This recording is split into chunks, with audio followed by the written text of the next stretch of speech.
Welcome to Gospel Truth with Andrew Wommack, a teaching ministry that focuses on God's unconditional love and grace. If it wasn't for Andrew's teachings, I would never be where I am today. I would never have victory. I would be living a life of defeat. It was Andrew's teaching that allowed me to develop that faith. And now, here's Andrew. Welcome to our Tuesday's broadcast of the Gospel Truth. Today is my fourth week of teaching on this from this new book entitled More Grace, More Favor. I'm going to make this coming Friday the end of this teaching. I could probably go way beyond that, but this will be the end of my fourth week on Friday. And so Friday will be our last day to offer this brand new book. We also have the CDs, the DVDs.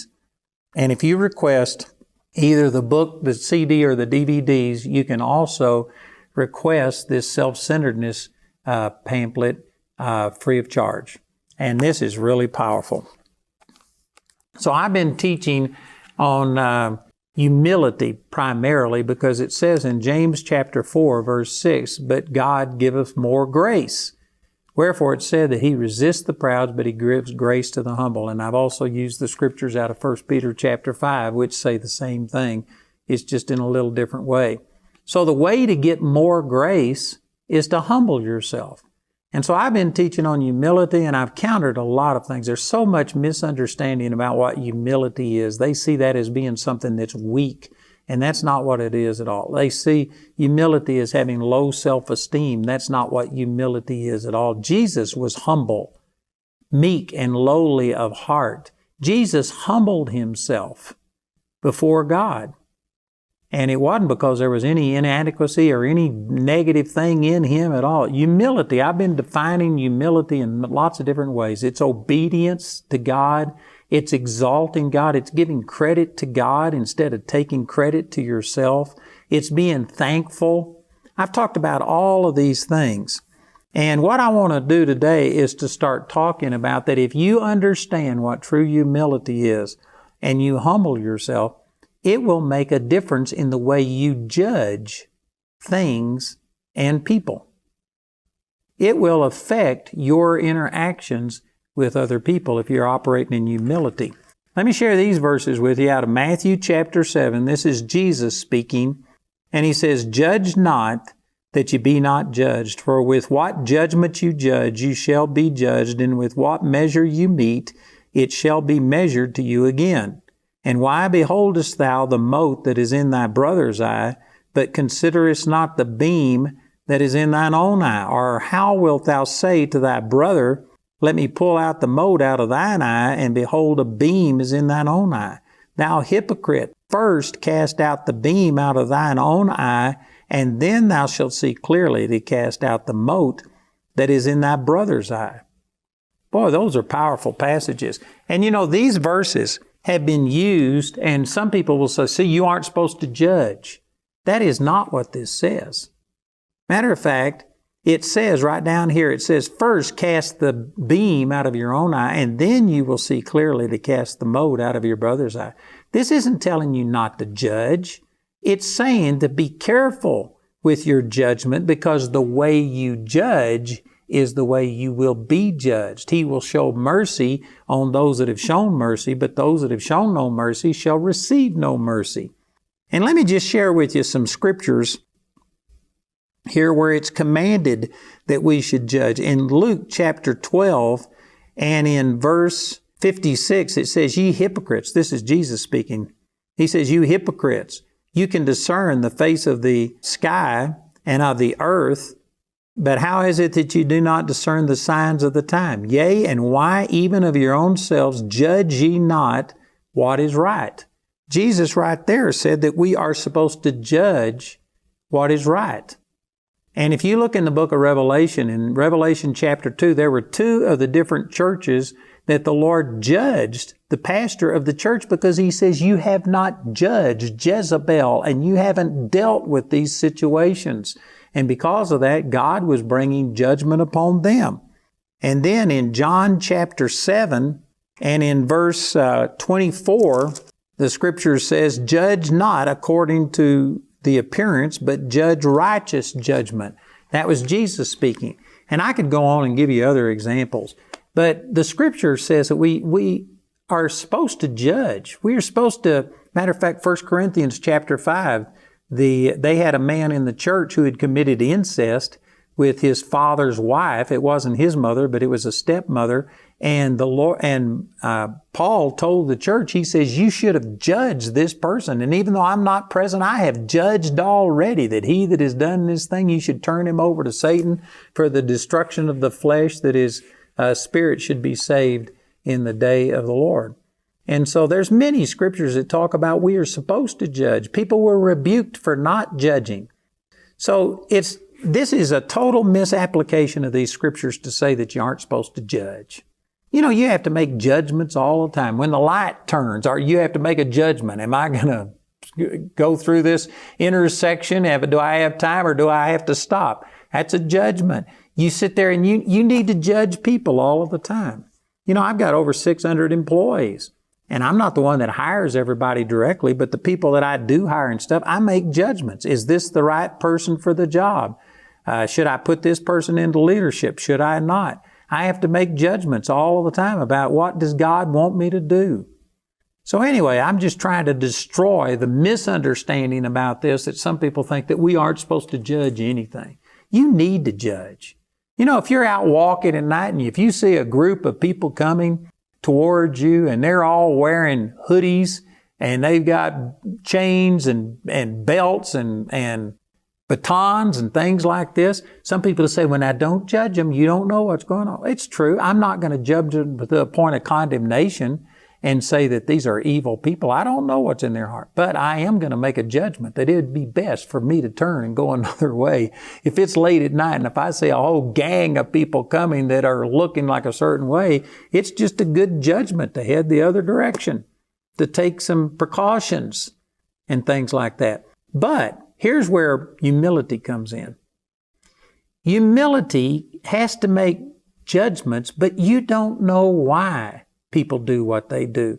And if you look at something and evaluate it only from your perspective, you impose upon these people your own judgment about why they did what they did. See, that's where it's wrong. That's where you're making a mistake. You can't always tell why a person does things. Let me give you this example. I had a woman come up to me one time, and she came to me, and I was visiting at a church and ministering there.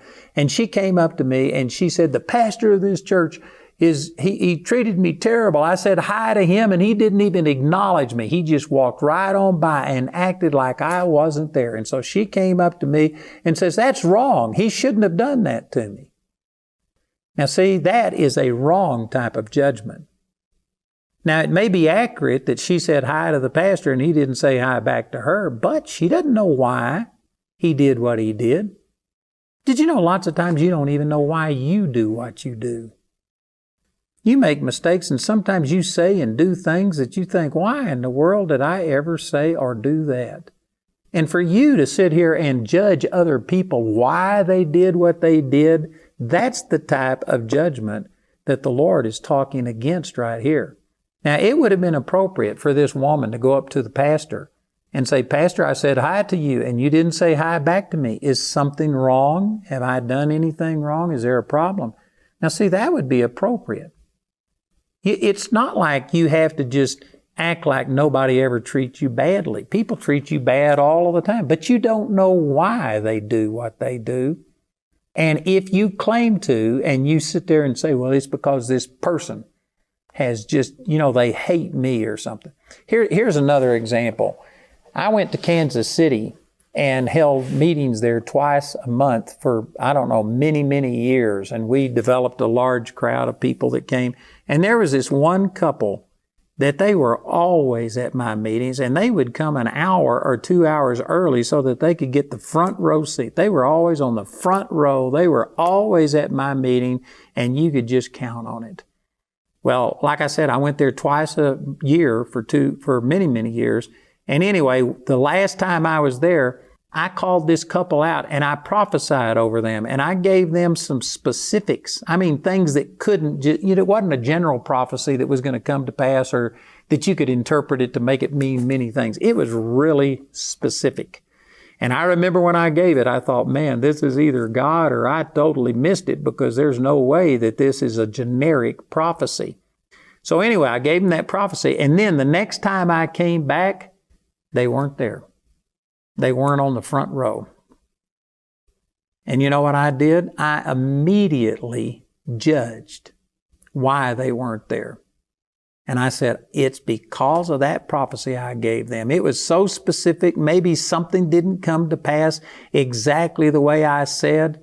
And I began to start thinking, these people probably have rejected me. That's the reason they aren't here. They've probably been telling people I'm a false prophet. They've probably spoken things about me. And anyway, it bothered me all night. The next day, I thought about it all day long. And I just kept thinking about things that they might be saying about me. And it got to a place to where I was so agitated over what I thought they were doing that if I'd have seen them, I was just ready to rebuke them and to say something to them. And so that night, the second night of the meeting, they were there on the very front row. They were back in their place. And they came up to me and they said, we are so sorry we missed last night. We had a death in the family.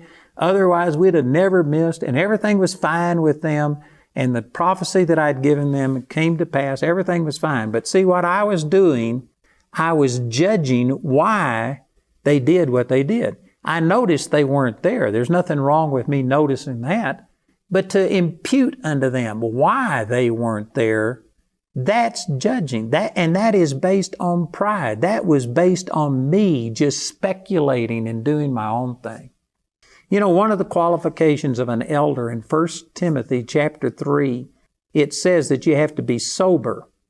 And sober means a lot of different things. It's not only talking about not being drunk. It's talking about being serious, that you need to be focused. And if you continue to study that word, as I studied that word, one of the definitions there that was associated with that was to be void of speculative imagination.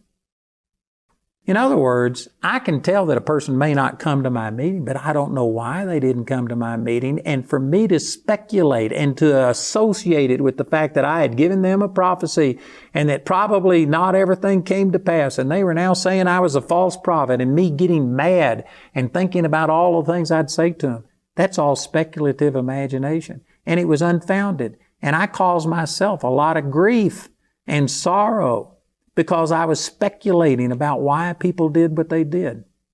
See, you don't know that. A person may say something to you that hits you the wrong way. It's not wrong for you to go to them and to say, you know what you said offended me, but I don't know why you said it. Am I misunderstanding something? If you were to approach it that way, did you know that the vast majority of the cases, I think we take an offense where none is intended?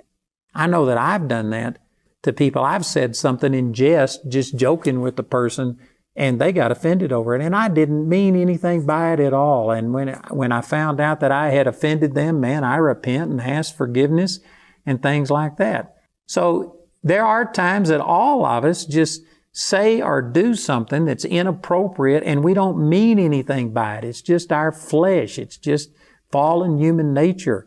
And so people will say and do things to you, and it's not wrong for you to say that what you said bothered me, but it is wrong for you to say the reason you said it is because you hate me and because you've done this. You don't know why people say what they say. You know, I was dealing with a couple one time that came in for counseling, and they were having marital problems. And the woman was talking about the man and how he didn't show any affection towards her. And he didn't do this and he didn't do that. And everything she was saying, he admitted he hadn't done.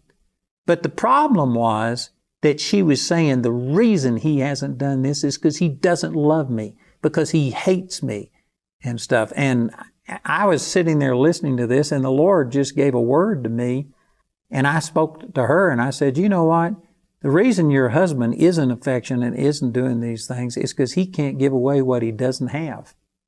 I said, it's not that he doesn't love you, but he's never been loved. He doesn't know how to show love.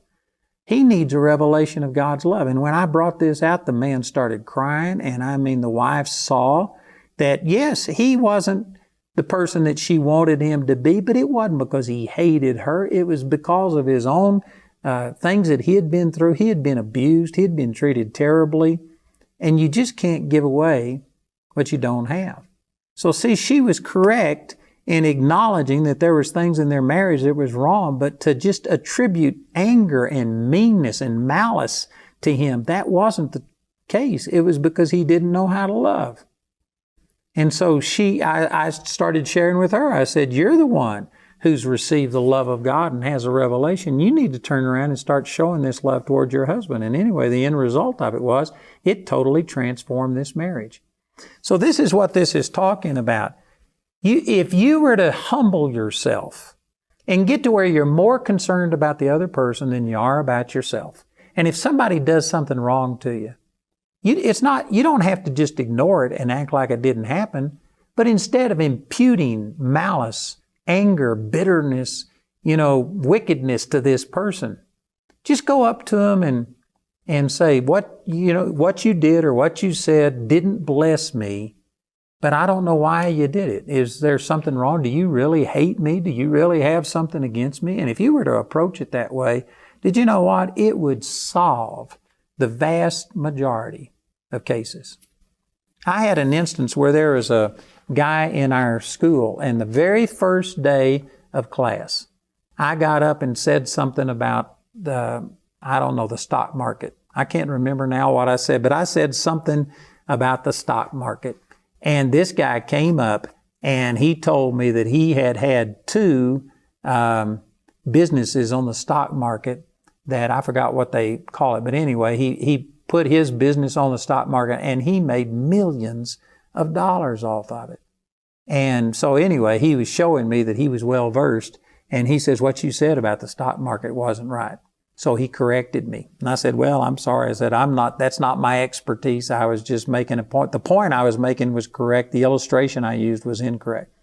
So anyway, that was fine. But then the next time I ministered, he came up and corrected me on something. And the next time I ministered, he corrected me. And I mean, after 6 months of him being in school, I never ministered in class without him coming up and correcting me on something. And he didn't do it just to me. He did it to every single instructor. He found something wrong every time we taught.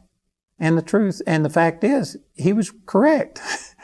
I did say something wrong. He was right. It wasn't the fact that he was wrong in what he was saying, but it was just the fact that he always came up and pointed out something negative every single time. So after about 6 months of him being in school, he came up after I had ministered and he looked at me and he says, you probably don't want to see me coming, do you? And I said, no, I don't. And it kind of shocked him. And I said, look, all you ever do is point out what's wrong. You've never complimented me. You've never said that you've received anything good. All you do is look for something bad every time. And I said, I'm just tired of it. I said, I don't enjoy you coming up and pointing out every single mistake. I'd use a word wrong. I'd mispronounce it. I'd quote a scripture and miss it by one verse, but he would find something to criticize me over. And anyway, he kind of went away with his tail between his legs after I said that. And that night, God showed me in a dream why he was the way he was. And it was totally different than the way I had taken it. I just took it that he was critical of me and he thought he was superior to me and it was not me, only me. He did it to every single person. And I had totally misunderstood the reason that he did it. In this dream, the Lord showed me it was him trying to gain approval, which certainly is counterintuitive. But anyway, the next day I took him and his wife out to eat and I told him about this dream and about his father and how his father was such a perfectionist that he could never do enough good and he had to perform and always do these things and he had become an intellectual giant. He was well versed in all of these things and the reason he was correcting and saying things was to try and get my approval so that I'd see how smart he was. And when I shared that with him, he broke down and started crying. He says, that's exactly it. And he didn't realize it. And he didn't realize that he was so offensive, but it was actually him trying to show us how knowledgeable he was. It wasn't him criticizing me. And so, anyway, my point is, that I saw something that was wrong. It's wrong to go up and just criticize a person every single time you see him and find something that you're going to find wrong and point that out. So that was wrong. It's not wrong for me to recognize that that's a bad thing and not to like it, but it was wrong for me to judge why he was doing it. I thought it was because he thought he was superior. It was actually because he felt inferior. And he was seeking to gain my approval. And when we discussed this, it changed everything. And we became great friends after that. It helped him and it helped me. This is what these verses are talking about. And you know what the key to all of this is? It's humility. Instead of you just automatically judging a person and jumping to the conclusion of why they did something, you don't know why people do things.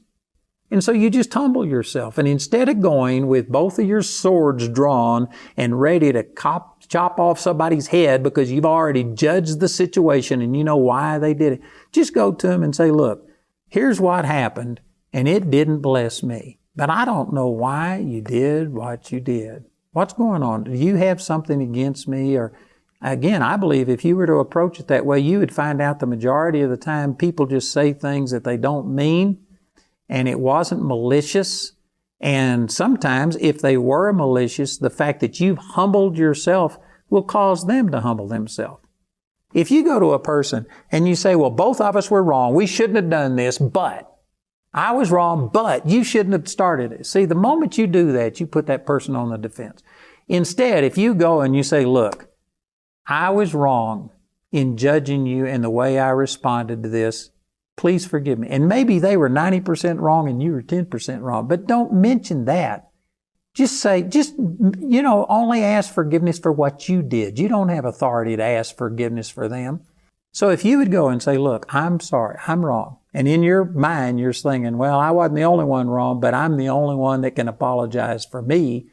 So you say, I'm wrong. And if you humble yourself, I've done this before, and I can guarantee you 90% of the time or more, that other person, when they see you humble yourself and make yourself vulnerable to their criticism, they will humble themselves and say, well, it wasn't just you, it was also me. Did you know, I believe that the vast majority, 90-something% of all problems between people could be worked out if we just humbled ourselves like this. And if we quit judging and making these judgments based on just our own thinking, and we impute sin and error to these people instead, if you just humbled yourself and quit judging and you dealt with yourself, you go and confess your mistake. You take the beam out of your eye before you try and deal with that little tiny speck in somebody else's eye. See, if we would operate in humility, it not only grants us favor with God, more grace, He gives grace to the humble, but it'll grant you favor with people too. When you humble yourself, it works with God and with men. Welcome to the AWM Minute, a quick look at how your support is raising up disciples who are bringing the message of God's love and grace around the world. Disciples like Mickey and Susan Cartagena. Susan came to Charis in a time of crisis after her husband of 35 years divorced her. As she sat under the Word at Charis, God healed the pains of her past and renewed her vision for the future. Andrew one day gave me a word, and he said that the second half of your life is going to be better than the first half.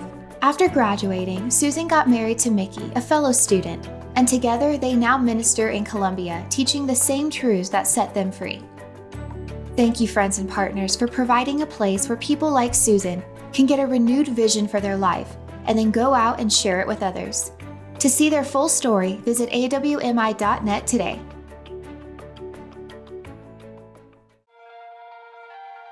I'd like to invite you to join me on September the 28th through October the 2nd in Woodbridge, Virginia, and I'm going to be there with Randy Clark for the Voice of the Apostles event.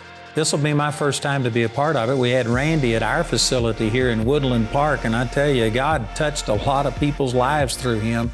I'm excited to be a part of their event. I encourage you to come and join us and get ready to be blessed. So I started doing Charis Bible College online while I was living in Mexico as a missionary. And it was just so amazing. Being able to do it at home, with young children. We live in a very remote area. My husband and I would download the classes into our phones. The online classes are absolutely awesome. You're getting ministered to, you're learning how to minister to other people. It is your biggest return on investment.